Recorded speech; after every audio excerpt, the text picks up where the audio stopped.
I'm going to talk to you about converting more patients on the phone into high quality patients and how do you go through that process. You will want to listen to this, so stick around.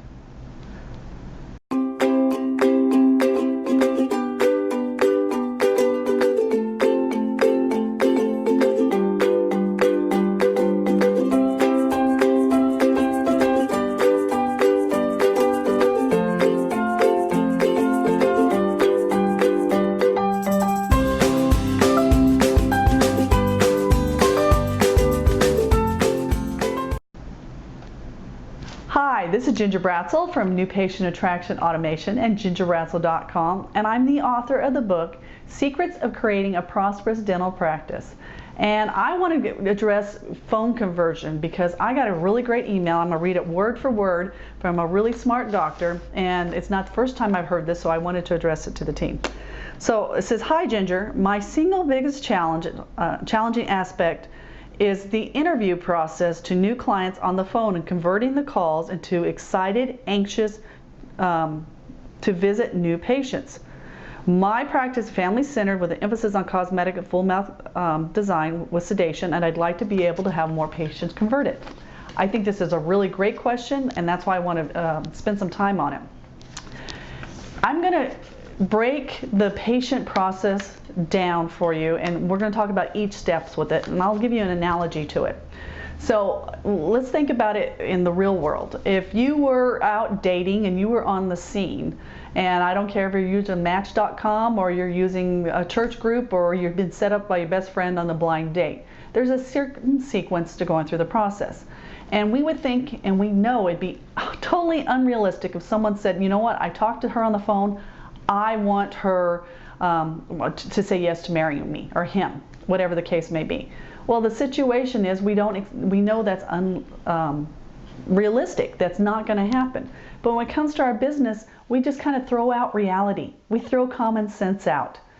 Our role on the phone is to get the patient engaged where they want to come in for a visit, not to convert into a patient. The only role of the phone call is to get them to come to the office. Then our next step is going to take after. So we need to even bring it back. So they came off a website, they came off of social media, they came off a newspaper ad, a phone book ad, whatever it is. That's your marketing. The role of the marketing is not to convert them into saying yes. The role of the marketing is to get them to reach out, to talk to you, to make an appointment.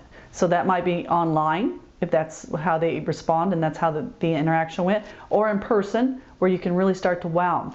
And each intersection, you are putting and planting the seed that you're a quality person. Because what you're asking is them to go to the next step. And it takes a lot of steps in between. You try to rush that process, it's not going to happen. So the role of the phone call is to get them come into the office for a consultation or initial examination. The role of that visit is, before they get in the door, is to wow them where they really want to be sitting in that chair, where they're not thinking, where's my car, where's my keys, can I fake an emergency, can I fake my death and I can get out of here? You ever been in those situations? Well, that's what we want to do.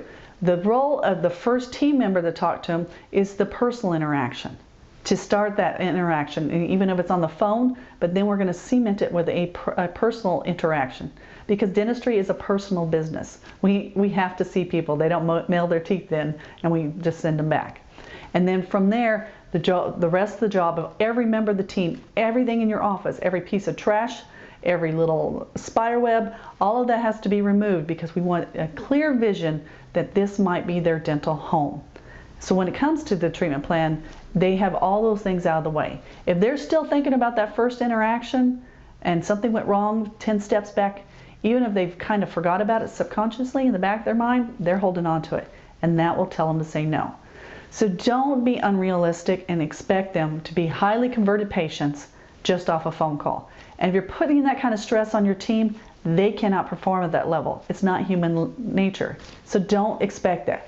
So your goal on the phone is to see how many phone calls from prospects come in and how many you can convert in an appointment, to come in for an appointment. Not convert for case acceptance, just to convert to come in.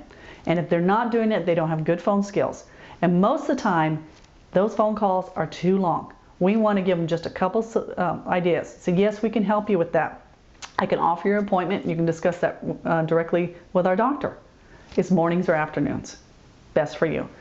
Very simple. The lengthier that phone call is, the worse it is, because you're just playing verbal volleyball. Patient says this, you say this. We want to get in and off those phone calls very quickly, and the idea is to get them into the office.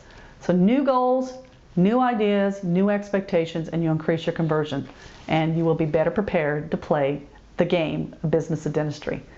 This is your strategy for this week. Go back, look at your system, see where some breakdowns are and how you can improve on it, where you need to train or retrain. If we can help you with it, please contact our office. That's what we do, is help practices exceed their dreams and have the business of dentistry that they really want. So until next time, take care. This is Ginger Bratzel signing off. Bye-bye.